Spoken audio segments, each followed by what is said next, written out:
even though U.S. may conclude its interest rate hike cycle, the Fed may need to keep rates higher for longer. And of course, that has implications for U.S. dollar versus different currencies as well. Hi, good evening, everybody. Thank you all for dialing in. We're back for our live market commentary. This is where we talk about the latest developments in the financial markets and we share our views about them. I am Albert. I'm the Deputy Country Manager here in Malaysia. I'll be your host for today's session. And as usual, we are joined by Stephanie, who is our CIO here. Hi, Stephanie. How are you? I am good. Hi, Albert. Hi, everyone. Good. A lot has happened in the last 1 month, and we previously in our last market commentary we talked about with the U.S. debt ceiling. We had Japan, which I guess until today is attracting a lot of investors' attention as a place to invest in. Today's focus is going to be a little bit more on the U.S. itself, given the change in narrative where inflation may not seem to be as sticky as feared. So previously, we saw the US CPI coming in at about 3%. That was the most recent print. And from there were indications that this could be the first sign of rate hikes having to have their intended impact, which is to slow down inflation. And if you look at the other components, core inflation, for example, that's also come in a little bit lower than expected at about 0.2% month on month. So with all this happening, this has led to a change in inflation expectations and led to expectations that the Fed might slow down or even cut rates towards the end of the year. One implication of this is where we have seen other developed markets, their currencies rally against the US dollar in the last 1 month. So my question to you, Stephanie, is this the start of a long-term cyclical decline in the US dollars versus the other currencies? Yeah, I think obviously the US dollar versus different currencies have been moving in different directions in the past few months. And when we think about currencies as investors, we should think about kind of the long term and the medium term, right? So if we think about the long term prospect of a currency, the drivers are actually quite different from the medium term or even the short term drivers. So I guess Albert mentioned a bit about inflation. So in the medium term, inflation is one key driver of like the currency movement, particularly in relations to how inflation and growth dynamics actually drive different central bank directions. So if we roll back a year ago, of course, the US was starting its interest rate hike cycle, and the US was actually leading globally in terms of how aggressive they were in terms of rate hikes. So if you compare the US dollar interest rates versus, I guess, a lot of other markets, US dollar interest rates were very attractive. So that attracted actually a lot of inflows into the US fixed income market. Even on StashAway, we're seeing a lot of flows into US cash management products. So, I mean, that, of course, drives the inflow into US dollar and therefore actually makes US dollar more expensive versus other currencies.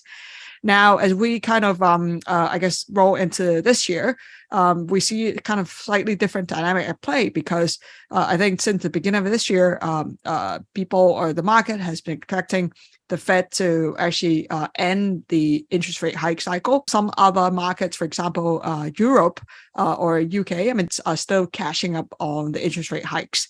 So there is a difference in terms of the timing of the rate hike cycle, which drives some of these currency movements.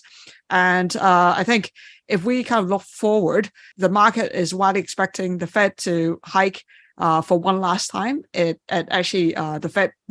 upcoming Fed meeting, which is to be started tonight, the market actually expects the Fed to be on hold for some time. One of the themes that we really dug into in our most recently published second half outlook is actually what are the key drivers for inflation and growth for the US in the next few months. And like we'll be doing a much longer or deep diving into that in, I guess, 2 weeks' time. So I won't give out too much of that today, but I guess one of the key learnings that we have found, or one of the key analysis that we've done in the outlook piece, is that we think that even though US may conclude its interest rate hike cycle, the Fed may need to keep rates higher for longer. And of course, that has implications for US dollar versus different currencies as well. All right.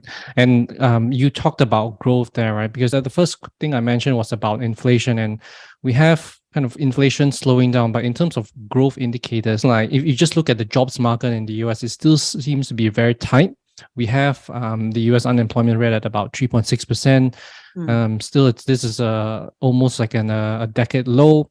We have also other economic indicators that seem to be very resilient. If you look at the US retail sales there, still up 0.2% month on month in June. If you look at the other PMI numbers too, even though they are slightly weaker in especially on the services side in the past month, but they are still above the 50 level. So going into this year itself, there has been a high expectations for a recession to happen, especially in the US. But we're not really seeing that play out right now, Stephanie. So do you still think that that's the case? Yeah, I think at the beginning of the year, everybody was talking about a recession, and I guess the discussion was how bad is a recession going to be. Now, of course, quite a number of risks emerged in the past few months. Like the biggest one, of course, being the US banking system. If we remember a few months ago, there was a weekend where we see Silicon Valley Bank collapsing, and that caused a lot of, I guess, confusion and chaos in the US financial markets. I guess the difference of that episode versus 2008 financial crisis was that the US government and the Fed actually reacted very, very quickly. So within a weekend, they were able to come up with a solution and a package to make sure that the risk did not spill over to other banks to create a much bigger systemic risk. And as a result of that, actually, what we've seen is the Fed, instead of doing QT, quantitative tightening, they've actually been doing QE since then. That picture is starting to change again. So with kind of the stability in the system now, the Fed is restarting its QT program. And there is a few other liquidity changes that's happening in the past month or so. So I think, of course, that is also part of what we're going to dive into in our second half outlook. Net, what we're seeing right now is that the US, and not just the US, but a lot of other developed markets, if you look at UK, Australia, or Canada, is the same picture. There's a two-speed economy going on. If you look at the industrial sector is actually fairly weak. But the service sector is actually very strong because exactly of the very, very low unemployment and wage growth. So what that means is that also for I guess export driven manufacturing markets, for example, China, because the China growth still relies a lot on export to the developed market consumers. So when consumers are not buying goods, that affects the Chinese economy as well. So it's a very interesting dynamic, and this dynamic is due to the difference in terms of COVID reopening. So when COVID first started, there was a lot of stocking up of goods, but service was actually suspended because everybody didn't have the chance to go and spend and I guess engage in travel or going out to dine. And that part of the economy was still recovering in the past few months. All right. Thanks, Steph. If any of you have questions, given what we're talking about right now, whether on interest rates, inflation, or even a global recession, please feel free to post it in the chat box, and we'll get to it afterwards. So, combining the two things that we just talked about, Stephanie. First it was about inflation. Second being the potential recession that might come. What does that mean for portfolios, right? Because we've seen this year itself, equities rallying up with the S&P up almost 19% year to date. Well, that's mainly driven by tech names, but if you just, that's how much the S&P is up by. And we have bonds on the other end where they kind of haven't really moved much in comparison to their equity peers. So yeah, what do you think about this, Stephanie, and how should one really position for this for the rest of the year? Yeah, I think this is one of the surprise for a lot of market participants in the past few months is like how much the equity market has outperformed the bond market.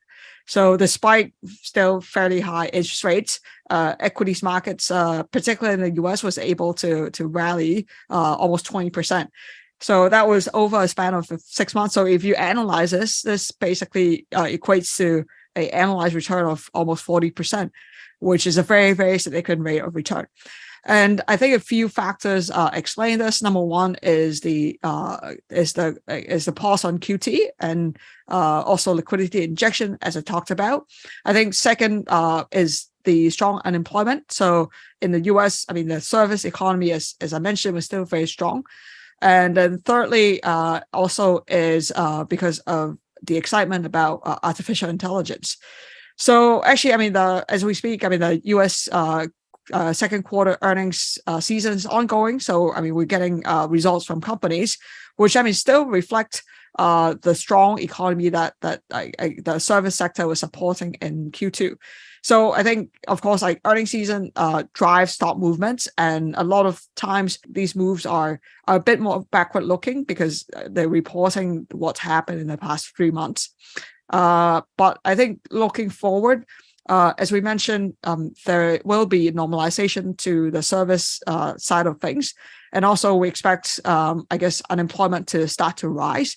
So that has two implications. Number one is that economic activity will continue to slow. And number two, it should drive kind of core inflation to be lower. However, I think the key difference of this time versus some of the previous episodes is that the timing may be different.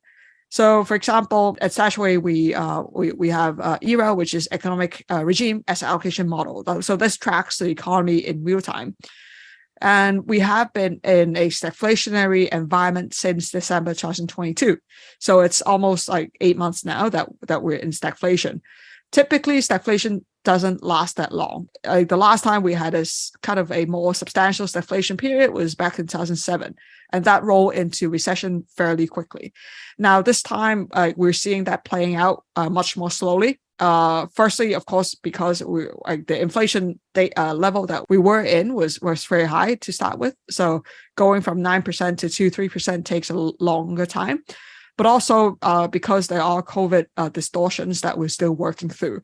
So I think even though we still expect a recession in developed markets, particularly in the US, the timing of that may be much more long drawn. All right. So I guess, Stephanie, you've touched a little bit on our market outlook for the second half of the year, and for those of you who are interested to learn a little bit more about what our views are, how you should be properly positioned. So we will be doing a webinar on that in about 2 to 3 weeks' time. If you are keen to listen in, do sign up. Look us up on Eventbrite, and that's where we will post the link. And I guess we have a couple of questions which are slowly streaming in. So I'll ask you, Stephanie. This is more specifically on, what is your longer term outlook on the US dollar? How does it impact investments denominated in US dollar? For example, our StashAway portfolios. And also in the context of Singaporean investors who are spending in Sing dollars. Yeah.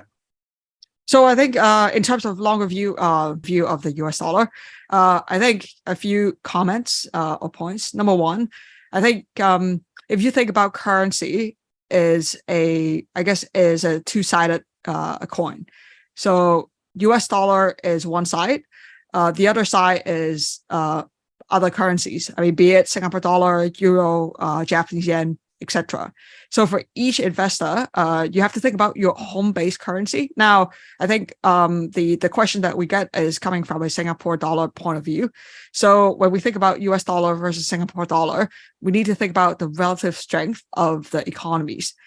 And what drives long-term performance of these currencies is does one economy significantly outperform the other economy in terms of growth? And if we look at kind of the US dollar versus Sing dollar history, it's been in a range, but a very wide range. So partly because of the way the currency is set up as well. So I think in the short term or in the medium term, of course, it can fluctuate. But over the long term, it seems like that relationship would be quite stable with a wide band. Yeah, when you think about long term, also the second thing to consider is how you will be spending the currencies. So, for example, for somebody who is living in Singapore, if you think that over the long term you retire in Singapore, then of course the Singapore dollar exposure is important. But if, let's say, for somebody who's an expat living in Singapore, and eventually, that person will be retiring in, I guess, a US dollar denominated region or market, then the US dollar exposure becomes your base currency. So when you think about your currency exposure, take that into account.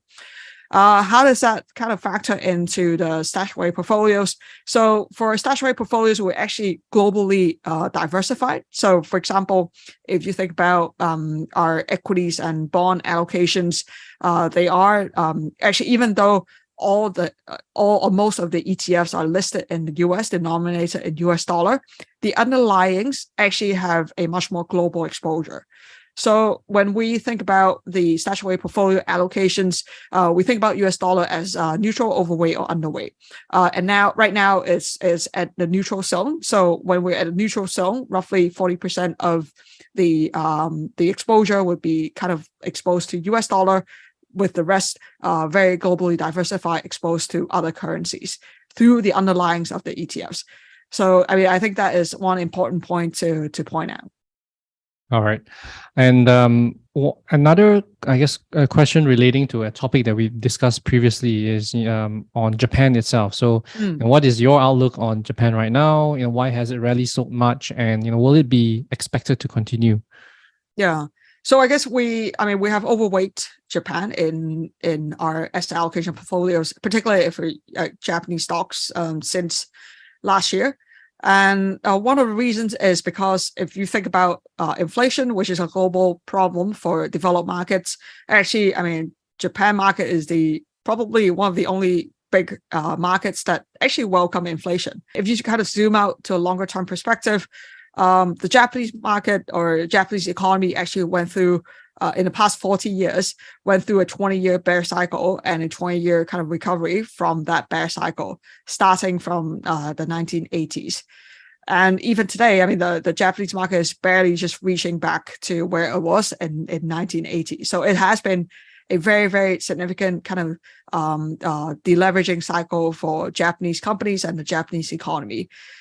And it seems to me that I guess if we think about the Japanese economy, it's finally emerging from that very, very long deleveraging cycle because of a few things. Number one is when inflation comes back to Japan, that actually encourages companies to actually spend and also borrow and to invest. And then secondly, we're seeing some changes on the on how I guess the Japanese government, or specifically the Tokyo Stock Exchange, is now mandating some of the companies to increase their return to equity. So that actually means that these Japanese companies are starting to align their interest with shareholders' interests, because return to equity is basically return to your shareholders. So I think there are a few things that are converging on the horizon. The last thing is of course, when you look at some of the Japanese companies, even though they have rallied quite a lot year to date, on a long-term basis, the price to earnings ratio, price to book ratio, valuation is still very low. So roughly half of the stocks trading in Japan are still trading below their book value. And of course, historically, there is a reason for that, because when you have low return on equity, your your price to book value tends to be lower. But as we said, companies start to focus on returning the return to equity, then we can see that valuation re-rating higher. All right. We're running out of time, so I'll just cover one more, which is on China itself. Stephanie, what's your outlook on China? I guess if you split the question into two parts, there's your view on more on the shorter term, which is in the upcoming quarters, and then a bit on the longer term side, which is in 1 to 3 years' time. Yeah, I think China has been coming out from a recession. So unlike the developed markets, actually China has been going through a very tough economic patch. And one of the reasons, as I said, was that the U.S. consumer spent a lot on goods during COVID, but in the past kind of 12 to 18 months, they have not been increasing their spend. And that puts a lot of pressure on China exports. Now, of course, not to mention that China also had a crackdown on its own property sector, internet sector. And I mean, those were very important drivers of growth. I guess when we think about the China policy stance, I guess if you think about the overall picture, they're always trying to be counter-cyclical, meaning that when the cycle is going well, they try to have policies to, cool down the cycle. When the economy is not going well, they will put out more stimulus. But the overarching theme is that China needs to deleverage. So I think the Chinese government knows that the leverage level is fairly high. A lot of academics actually compare the China leverage level to Japan 40 years ago, and they have found some quite a bit of similarities. The difference is, of course, back in the days, like in the 1980s, there's no precedence or there's no example of a leverage problem. So the Japanese government or the central bank there actually, did not take much action, like timely action to address that, and that resulted in deflation for 20 years. This time around, I think the Chinese government has a precedent, so at least they can learn some lessons from the Japanese experience and to kind of make sure that they have counter-cyclical policies in place so that it doesn't fall into deflationary trap. And I think, we've seen a rebound in equities these 2 days, kind of in response to the latest statement from the Politburo. So the Politburo statement is, of course, a policy framework. So I think we should expect to see some more concrete measures coming out in the next few weeks to stimulate the economy. All right. Well, that's it as we come to the end. I'm sorry I'm not able to address all the questions given the time limitation. But if you have any other questions, please feel free to drop us an email at support@stashaway.com and we'll get to them.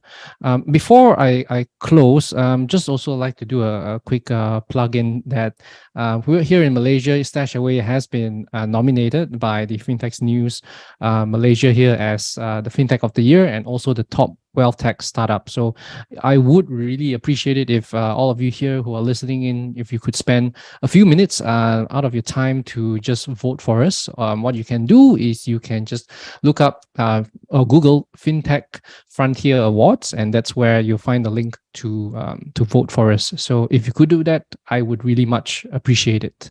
But that's it for today's session on our market commentary. Thank you so much, Stephanie.